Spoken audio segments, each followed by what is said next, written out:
Hello everyone, welcome back to untold struggle.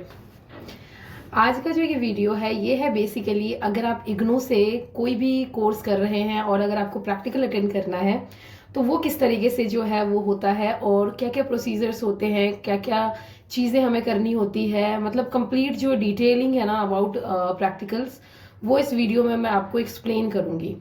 So start करते हैं कि अगर आप प्रैक्टिकल अटेंड करने का सोच रहे हैं, आप जो बैचलर डिग्री प्रोग्राम है उसमें एनरोल्ड हैं या फिर आप मास्टर्स डिग्री में हैं।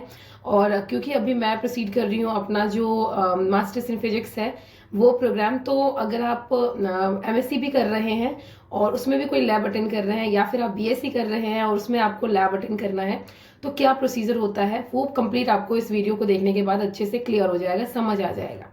करते हैं यहाँ से कि पहले कुछ पॉइंट्स कि आपको क्या करना है होता है कि जब भी आप प्रैक्टिकल अटेंड करने जाते हैं या फिर सोचते हैं अबाउट योर प्रैक्टिकल्स, तो आपके एंड से क्या क्या चीजें जो है वो आपको करनी होती है। प्रैक्टिकल्स जो है वो 14 डेज के होते हैं। अगर बात करें मास्टर्स इन फिजिक्स की तो उसमें भी 14 डेज का पर प्रैक्टिकल है। तो आपको फर्स्ट और लास्ट डे जो है ना वो प्रेजेंट होना जरूरी होता है, कंपलसरी होता है, आपको होना ही होता है। अब आगे बात करेंगे कि रीजन क्या है, क्यों हमें फर्स्ट और लास्ट डे जो है प्रेजेंट होना होता है। बात करेंगे कि 70% अटेंडेंस जो है वो ज़रूरी होता है। तो उस अटेंडेंस को फिल करने के लिए 14 डेज का अगर हम 70% निकालें तो 10 डेज जो है वो आपको प्रेजेंट होना होता है और फर्स्ट और लास्ट डे जो है वो प्रेजेंट होना होता है। पॉइंट है जो आपको फॉलो करना है कि आपको एक जो लैब मैनुअल है वो पूरा प्रिपेयर करना होता है, बनाना। लैब मैनुअल जो है वो आपका वैसे ही होता है जैसे आपने 10th 11th 12th ये सारी स्टैंडर्ड्स में क्लासेस में जो है वो बनाई होती है। अगर फिजिक्स की बात करें या केमिस्ट्री की बात करें तो एक लैब मैनुअल 20 या 25 रुपए वाली जो आती है, वो लैब मैनुअल में आपको सारे एक्सपेरिमेंट्स लिखने होते हैं। जितने भी एक्सपेरिमेंट्स वहाँ पे करवाए जाते हैं वो सारे आपको लिखने होते हैं। उसमें आपका आ जाता है लैब मैनुअल में एक्सपेरिमेंट नंबर 1 2 3, इस तरीके से जो है आपको सारे एक्सपेरिमेंट्स लिखने होते हैं और वो वैसा ही होता है जैसे आपने जो छोटी क्लासेस है उसमें आपने करी हुई होती है। जैसे आपने लैब मैनुअल बनाई हुई होती है कि आपको सबसे पहले एम लिखना है, फिर उसके बाद जो है जो मटेरियल या एपरेटस जो है वो रिक्वायर्ड है वो सारी लिखनी होती है। उसके बाद आप लिखते हैं थ्योरी जो है अबाउट दैट एक्सपेरिमेंट, वो आपको लिखना होता है। एंड देन उसके बाद जो है आपका जो ऑब्जर्वेशन टेबल है वो आपको बनाना होता है।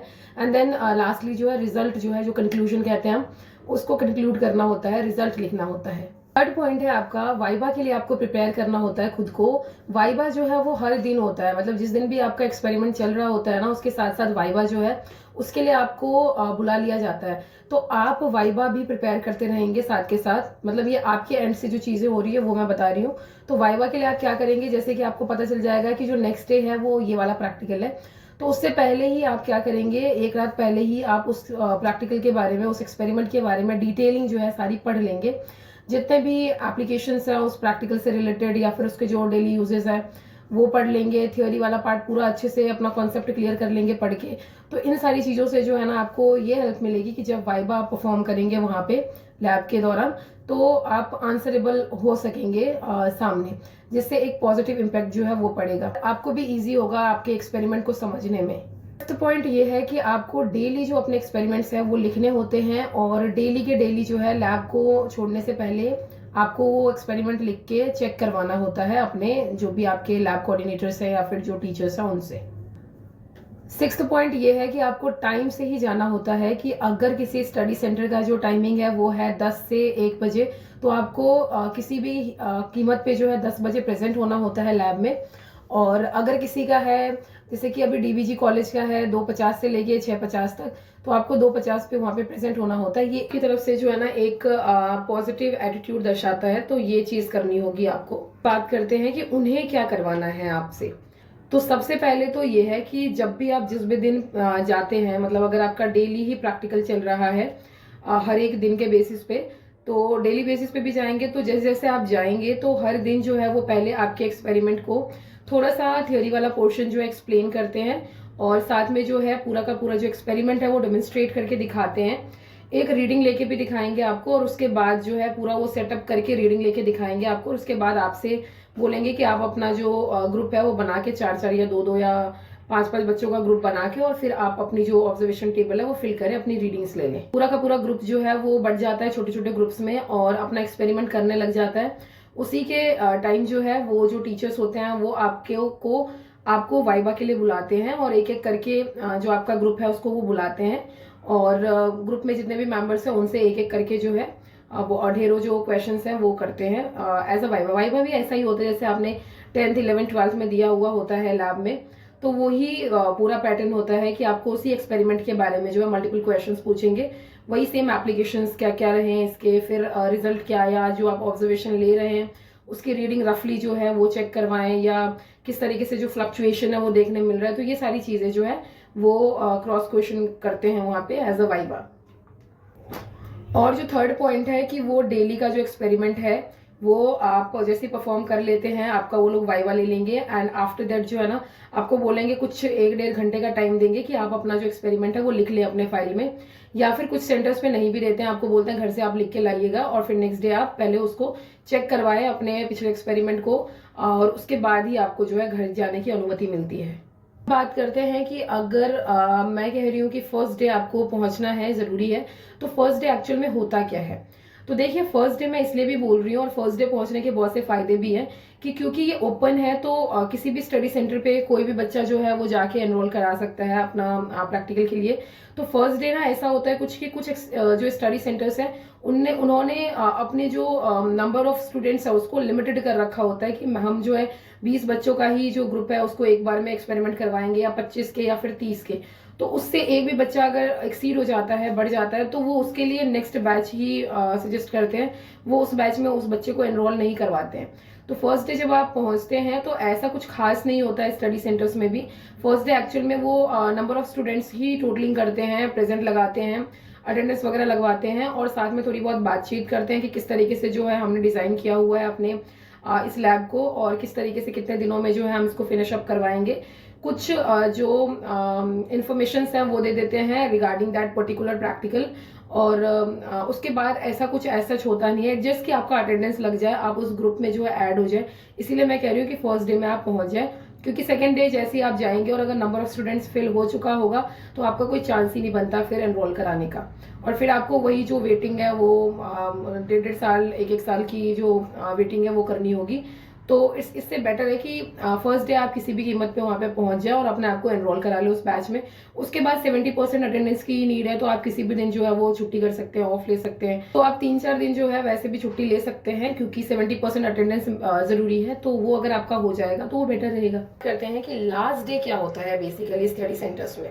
तो देखिए लास्ट डे मैंने क्यों बोला था वीडियो के स्टार्टिंग में कि लास्ट डे भी जरूरी होता है पहुंचना। तो लास्ट डे बेसिकली आपने जितने भी एक्सपेरिमेंट्स किए हैं ना पूरे 13 डेज तक, उसका होता है एग्जामिनेशन।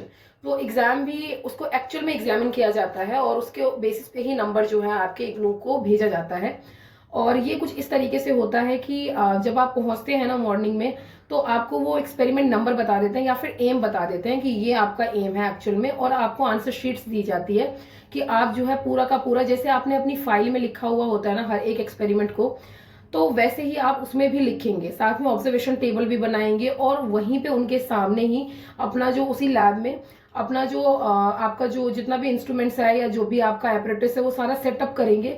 और साथ में जो है आप एक ऑब्जर्वेशन टेबल में एक रीडिंग लेके उनसे चेक भी करवाएंगे, उन्हीं के सामने वो रीडिंग लेके उनसे चेक कराएंगे, जिससे ये कंफर्म हो जाएगा कि आपको चीजों का नॉलेज है, आपने अच्छे से किया हुआ है प्रैक्टिकल और आप जो है चीजों को अच्छे से कर पा रहे हैं और ये आपने कहीं से भी चीटिंग नहीं करी है। तो मैं ये उन सेंटर्स के बारे में बता रही हूँ जो एक्चुअल में प्रैक्टिकल परफॉर्म करवाते हैं।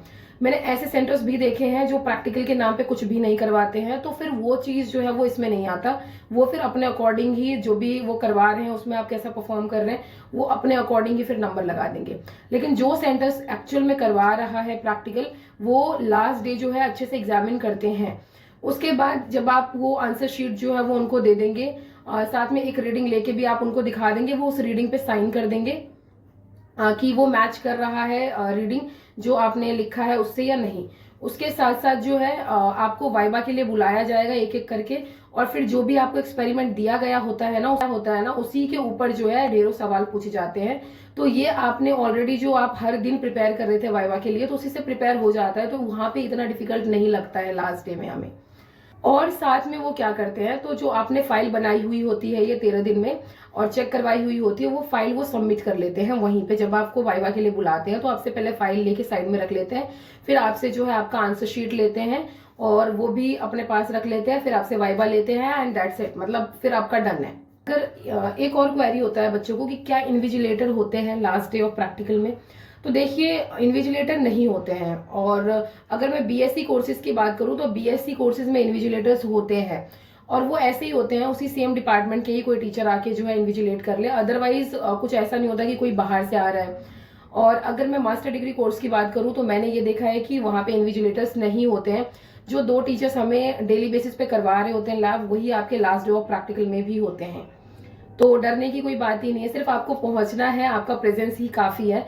और जो चीजें जिस तरीके से वहां हो रही है उसको आपको फॉलो अप करना है, और इसी से आपके जो नंबर है वो बहुत अच्छे नंबर चढ़ जाते हैं, लग जाते हैं। और इसी के साथ जो है फिर आप फ्री हैं, आपने अपना प्रैक्टिकल जो है वो कंप्लीट कर लिया।